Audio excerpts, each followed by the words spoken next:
Welcome sa Tagalog Horoscope, ang iyong gabay sa pang-araw-araw na buhay. Dito, hatid namin ang iyong horoscope araw-araw. Alamin kung ano ang naghihintay para sa iyo sa pag-ibig, trabaho, kalusugan, at swerte. Samahan kami para mas maunawaan mo ang mensahe ng universo para sa iyong araw. Huwag kalimutang mag-subscribe, i-like ang aming mga video, at i-share sa iyong mga kaibigan.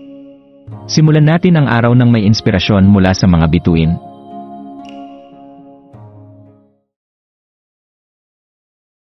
Narito ang iyong pang-araw-araw na horoscope para sa Cancer ngayong January 16, 2025. Pagyamanin ang puso ng pag-ibig ngayong araw, Cancer. Hatid ng universo ang isang espesyal na enerhiya na magpapalago sa init ng iyong puso.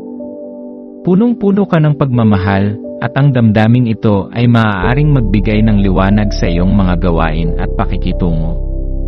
Ang araw na ito ay paalala na ang pagbabahagi ng init ng iyong damdamin ay hindi lamang nagbibigay ng kasiyahan sa iba kundi nagbubunga rin ng mas malalim na koneksyon.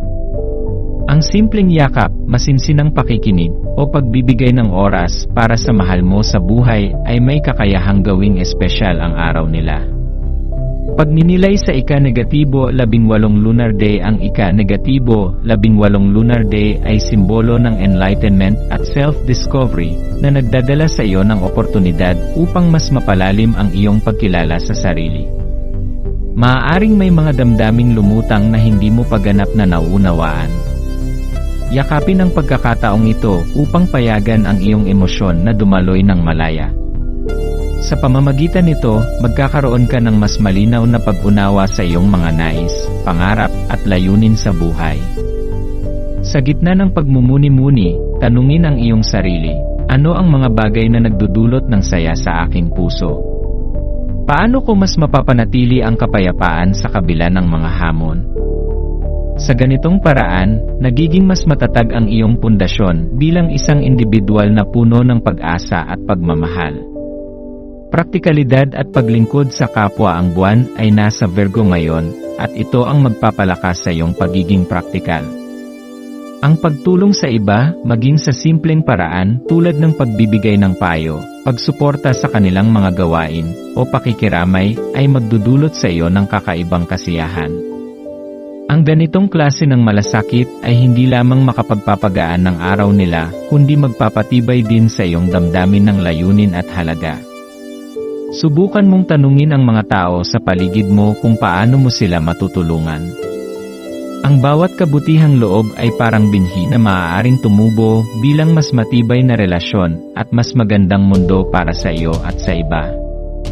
Inspirasyon sa pagkilos at pakikipag-ugnayan ngayong araw, inspirasyon ang hatid sa iyong mga gawain. Yakapin ang mga hamon ng may layunin at malasakit. Ang mga koneksyon mo sa iba ay nagiging sandigan mo sa mga pagkakataong ikaw ay nanghihina, at ang pagmamahal na iyong ibinabahagi ay nagbibigay liwanag sa kanila. Sa pamamagitan ng pagpapakita ng kabutihan at malasakit, ang mga karaniwang sandali ay nagiging makabuluhan. Sa dulo ng araw, maglaan ng oras upang magpasalamat. Balikan ang mga nangyari, kanino mo na ipadama ang pagmamahal. Ano ang natutunan mo tungkol sa iyong sarili sa araw na ito? Tandaan, Cancer, na ang tunay na halaga ng isang araw ay nasa mga pusong iyong naantig at sa pagmamahal na iyong naibahagi. Pagtatapos ng araw ngayong January 16, yakapin ang bawat damdaming dumating sa iyo, positibo man o hamon. Ang araw na ito ay paalala na ang pagmamahal ay makapangyarihan, hindi lamang para sa iba kundi para rin sa iyong sariling kapayapaan at kasiyahan. Magpatuloy kang maging inspirasyon, hindi dahil sa mga malalaking bagay na iyong nagagawa, kundi sa simpleng mga kilos ng malasakit na nag-iwan ng marka sa puso ng iba.